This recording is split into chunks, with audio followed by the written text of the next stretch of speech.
This short video tutorial will take you through the steps to enroll, register, and pay for continuing education courses at JCCC. This is available to you 24 hours a day, 7 days a week, and is a very simple way to enroll and pay online for you or your child's continuing education classes. Please note that you will need a PIN the first time you log in to enroll. You may get the PIN from continuing education registration by calling 913-469-2323. Registration will provide you with your username and a PIN for the first time access to MyJCCC for enrolling in classes. This can be used either for you or for your child if you'll be enrolling for your child. Once you've enrolled the first time, you'll be able to set a password for future enrollments. If you'd like to follow along, please use the pause button, start up Internet Explorer, and then start the video again to follow along. I've opened Internet Explorer and navigated out to jccc.edu, and in the top navigation at the far right I'll see the word login, and I'll use that to log into MyJCCC. I'll hover over the login item and then hover over MyJCCC and single click that link. When the login page for MyJCCC appears, I'll use the username and PIN provided by registration.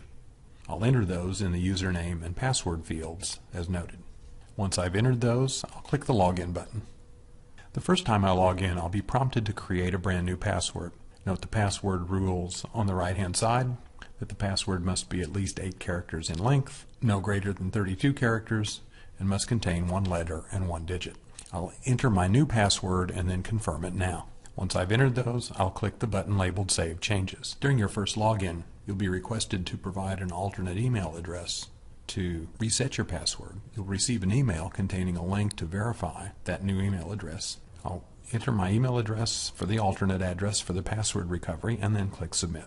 You'll receive a confirmation that a verification has been sent to that alternate address. Please open that email as soon as you can and follow the steps to complete the verification process. If you do not complete the verification process, you'll be prompted to use and set up that alternate email address every time you log in. I'll click the Continue button.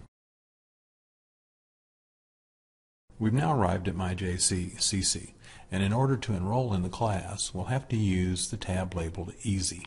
I'm going to click that tab now. MyJCCC uses pop-up windows, so you'll need to set your pop-up blocker to allow pop-ups from jccc.edu to proceed.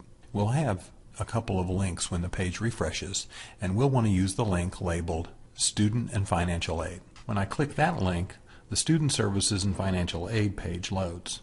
Notice the second link, called Enrollment. We'll single click that. And now we have a number of links for enrollment. The first thing we'll do is select the proper term. I'll click the link labeled Select Term. After we clicked the Select Term link, we'll be presented with this page. Please note at the top the number for non-credit continuing ed enrollment, which means you can call that number if you have any questions along the way as you enroll in classes. In order to find the classes that are available, we'll use the Select Term drop down below, and we'll select Continuing Ed Full Year 2013 out of the list, and then we'll click the Submit button. Once we've selected the appropriate term, we'll now be able to add classes, and I'll click the link labeled Add or Drop Classes. When the page loads, we'll again see instructions and a phone number for continuing ed registration if you have any questions. I'm going to scroll down to the bottom of the page. When we get to the bottom of the page, we'll have a section labeled Add Classes Worksheet and a number of blank boxes. CRNs are course reference numbers, and if you're using a printed course catalog from JCCC, each one of the classes in the catalog will have a corresponding CRN. That is the way we identify classes for registration and enrollment. In this case, though, we do not have a printed catalog, so we'll use the button labeled Class Search at the bottom to find the classes we wish to enroll in. When the lookup page appears, we'll scroll down and take a look at the number of ways that we can search for a class. Notice at the top that we can search by subject, we can search by course number, we can search by title, we can search by instructor, We can search by start time, end time, or the days that the class meets. For the purpose of our demonstration, we'll use the subject Youth and Talents. And I'll scroll the subject box down and single click Youth and Talents. By default, we'll see all the instructors, and I'll click the button labeled Class Search. Here we see the results of our search. The CRN column shows the course reference number of the class we could enroll in by clicking. We have additional columns that show the title of the class, the days that the class is conducted, and the times. Capacity, Act, and Remain show us the number of seats available, the number of seats that are taken, and the number of seats that are left. The two columns titled WL refer to waitlist. Waitlist capacity shows the number of possible waitlist seats. Waitlist actual shows the number of people on the waitlist already. Please note that you will need to call continuing at registration in order to be placed on the waitlist. Enrolling through the class here will not add you to the waitlist. Moving back to the left, I have a couple of options. If I want to see additional information about the class, I'll click the blue CRN number. When the page refreshes, I'll have more detailed information about the class, when it meets, the location, and the instructor. Notice at the bottom we have a link labeled Return to Previous, which will take us back to the previous page. Or if I need to, I can execute a new class search. I'm going to click the link labeled Return to Previous. Once I've found the classes I wish to enroll in, I'll click the checkbox in the Select column to select that class. I'll see three buttons. If this is the only class I wish to register in, I can click the Register button, and that will proceed to the next step for payment. On the other hand, if I need to search for other classes but wish to enroll in this class, I'll click the button labeled Add to Worksheet. I'll click that button now. The page will reload and will scroll again to the bottom of the page. The class I selected has now been added to the worksheet. I can now do another class search and repeat the process and find additional CRNs to add to the worksheet. If I've completed my enrollment, all I need to do at this point is click the button labeled Submit Changes. When the page refreshes, and we now see that we have an entry under Current Schedule.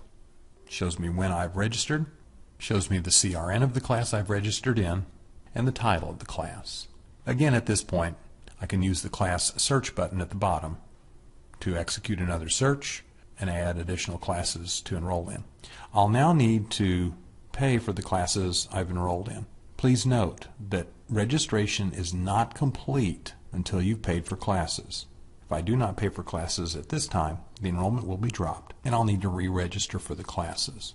We can pay for classes online here at JCCC, and in the next section we'll take a look at how that works. We can easily complete payment for our classes right here on the Select Classes page. In the links at the bottom of the page, I'm going to find the link labeled My Finances. I'm going to single click that link. When the finance system appears, we'll accept the consent for 1098-Ts by clicking the button labeled Accept Consent, and we've now arrived at My Finances. The first page that appears is My Account. If we take a look at the section on the right, we'll see that we have a balance due. I'm going to scroll to the right. The two large green buttons allow me to either make a payment or view account activity. In our case, we'll click the button labeled Make a Payment. The page refreshes and it shows us our current amount due, and we'll click again Make a Payment. Note the tabs at the top. This will show us the steps that will be required to make a payment. In this case, we have a class in the spring term, and I'm going to choose Pay by Term and then choose the appropriate term that I wish to pay. I can click the large green Continue button to move to the next step. In the Payment Method section, we will see our payment amount and a drop-down list to select the payment method. I can choose to pay by electronic check or a credit card. Please note that if you do intend to pay with an electronic check, you will need your bank routing number and your bank account number. Please note also that we cannot use corporate checks or business accounts for payment. In this case, I'm going to use a credit card. I'm going to choose Credit Card in the drop-down and click the Select button. The page is split into two columns, and it shows us our payment method and the accepted cards at the bottom. I'm going to scroll to the right-hand side of the page and enter my account information to pay for this class. Once I've entered my credit card information and billing information, I do have the ability to save this information for my next enrollment. In the section labeled Option to Save, I can put a check in the Save This Payment Method for Take 2. I can save this billing and credit card information for future enrollments. In the Option to Save section, I'll put a check in the box labeled Save This Payment Method for Future Use and give it a unique name. When I'm ready, I can click the Continue button. I'll now have a confirmation. I'll review this information and then click the Submit Payment button. When the payment has been processed, we'll receive a confirmation. Scrolling down, we see that we have a confirmation number, and you'll want to print this page for your records. If you need to see additional information about your payment, we can use the button labeled Payment History in the top navigation bar to review the payment history. We may want to print a schedule of classes we've enrolled in or that we've enrolled our child in. To do so, we'll return to MyJCCC. We'll leave My Finances, and to do so, we will close the browser windows that we've been working in for My Finances. Once again, we'll return to the home page of JCCC at the address jccc.edu. I'll use the login link at the top right-hand corner and log into MyJCCC. We'll again provide our username and password to log in. When our page at MyJCCC loads, we'll scroll to the bottom of the page to the Detail Schedule section. In the Detail Schedule section, we have a drop-down for the term, and I'll select the appropriate term that I need my schedule. The page will refresh, and I now see my detailed schedule. And I now wish to print my detailed schedule. All I have to do is use the Print button next to the Select Term drop-down.